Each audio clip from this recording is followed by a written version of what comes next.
جو لوگ اللہ پر ایمان لائیں، کہیں کہ ہمارا رب اللہ ہے، پھر اس پر جم جائیں، ان پر فرشتوں کا نزول ہوتا ہے۔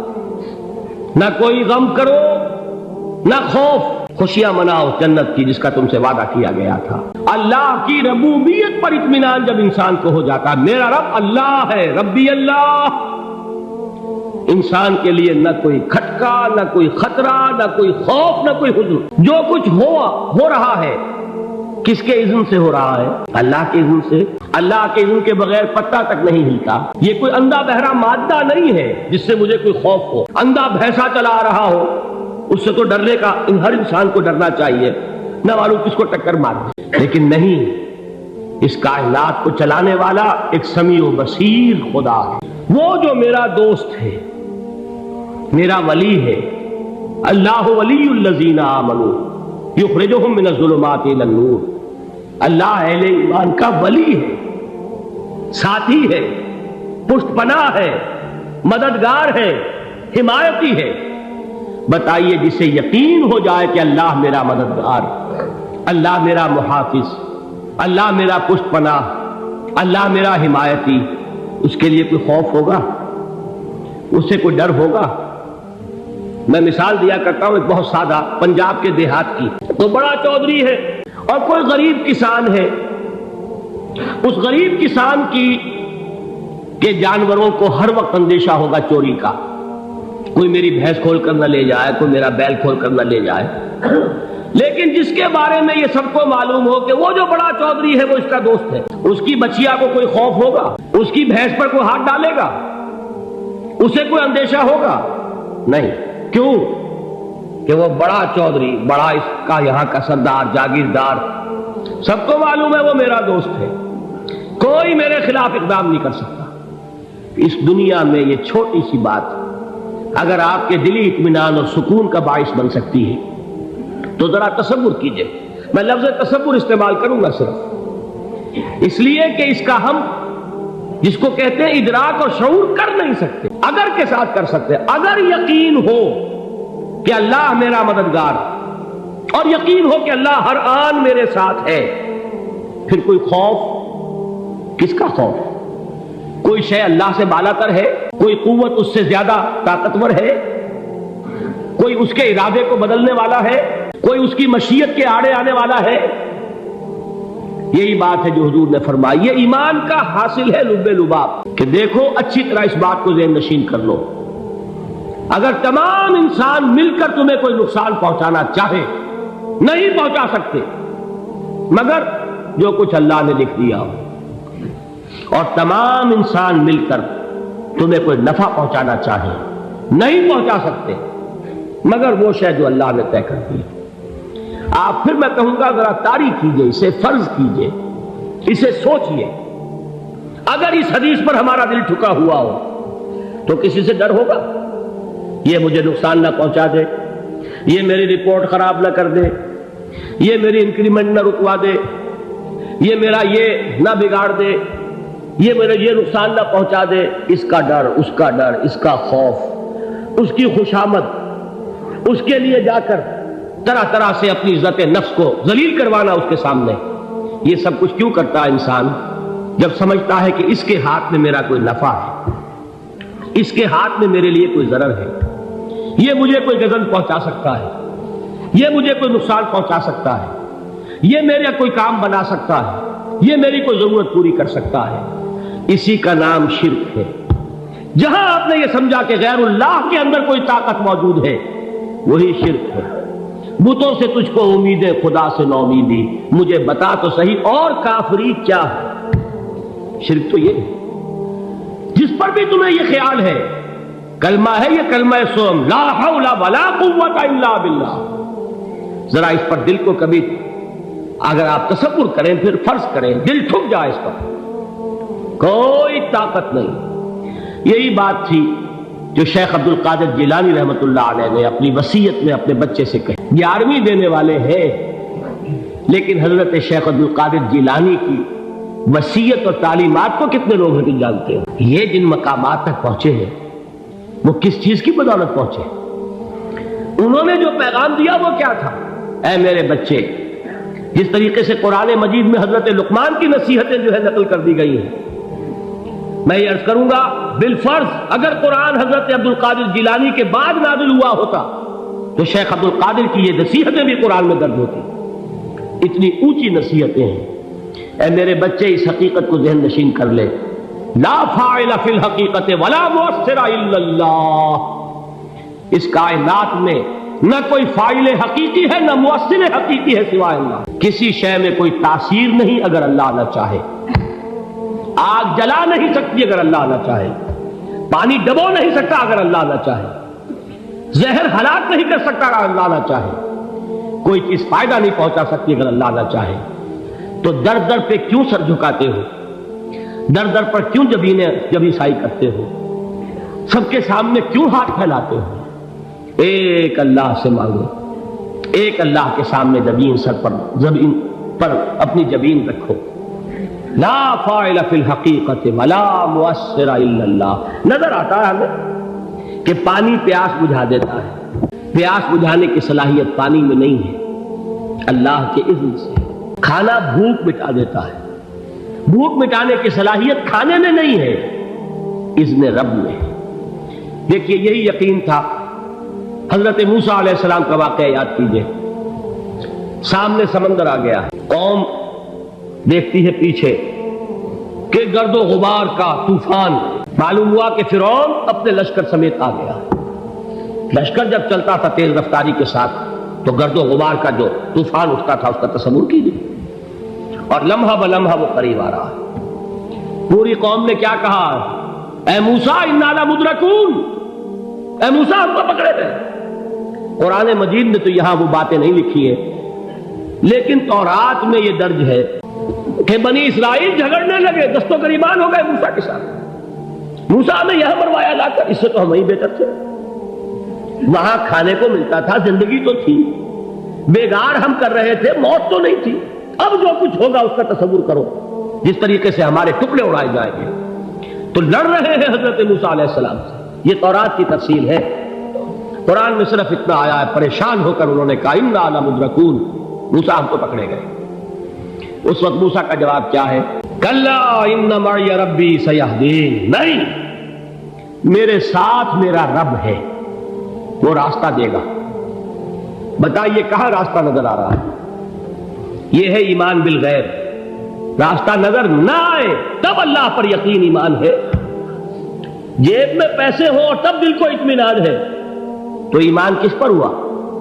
پیسے پر، اللہ پر نہیں. جب وسائل و ذرائع نہ ہو اور پھر یقین ہو کہ اللہ مسبب الاسباب ہے، وہ اسباب کا پابند نہیں ہے، وہ اسباب کا محتاج نہیں ہے، اسباب اس کے محتاج ہے. اگر یہ یقین ہے تو اللہ پر ایمان ہے. یہ نہیں ہے تو تمہارا ایمان اسباب پر ہے، وسائل پر ہے، ذرائع پر ہے، مادیات پر ہے، اللہ پر نہیں. اس وقت کہاں راستہ تھا؟ کوئی راستہ تھا؟ سمندر ہے اور ادھر سے لشکر آ گیا ہے. کلا ان معی ربی سیہدین. اب دیکھیے ایمان کہہ دینا آسان ہے، ہوا معکم اینما کنتم. جہاں کہیں بھی تم ہوتے ہو اللہ تمہارے ساتھ ہوتا ہے.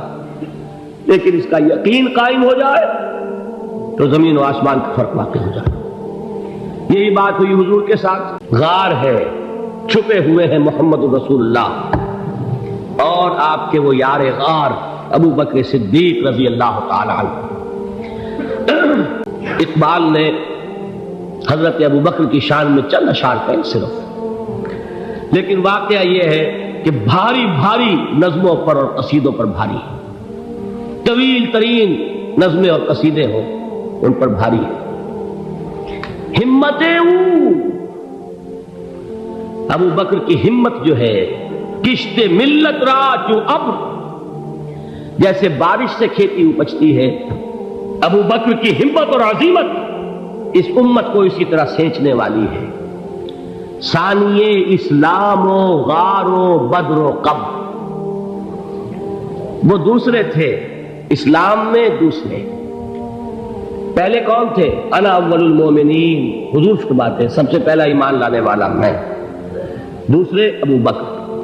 ویسے ہمارے ہاں یہ چلتا ہے اختلاف، حضرت علی پہلے ہیں کہ حضرت ابو بکر پہلے ہیں. لیکن اس میں بڑی خوبصورت تطبیق قائم کی ہے علماء نے، اور بہت صحیح ہے۔ 4 کے بارے میں فیصلہ ہی مت کرو کہ کون پہلے، ان کی ایک عجیب تقسیم کر دی ہے۔ آزاد مردوں میں، بالغ مردوں میں سب سے پہلے ابو بکر، بچوں میں سب سے پہلے علی، خواتین میں سب سے پہلے خدیجہ، اور غلاموں میں سب سے پہلے زید بن حارثہ۔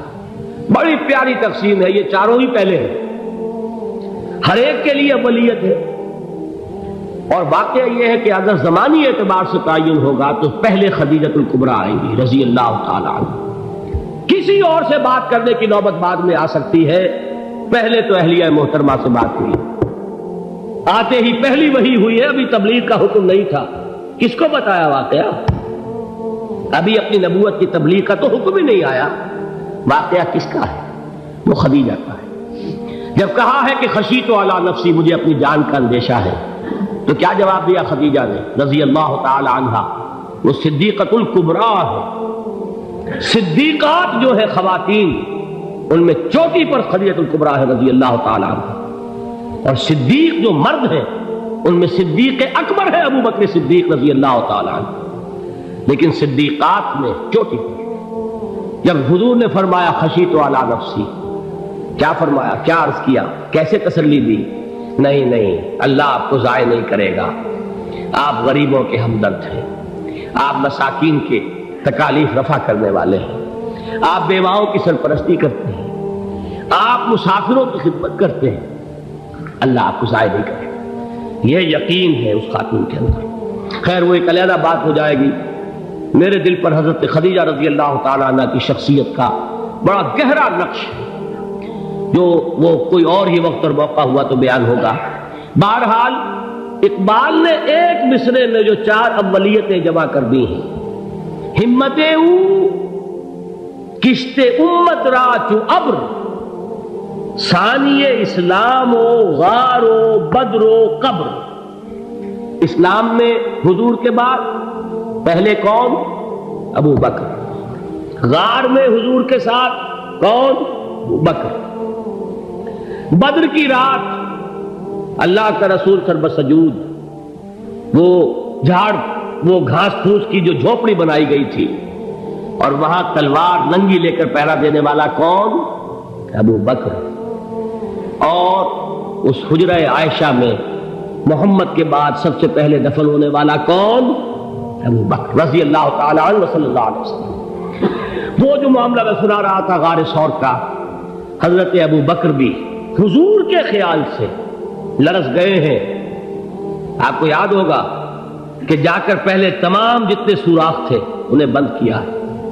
ایک سوراخ رہ گیا تھا جس کو بند کرنے کے لیے کوئی کپڑا نہیں تھا، وہاں اپنی ایڑی رکھی ہے، تب کہا ہے حضور سے تشریف لائیے، اور اپنے زانو پر حضور کو لٹایا ہے، اور وہاں کسی موذی جانور نے کاٹا ہے، حضور کی آنکھ لگ گئی تھی۔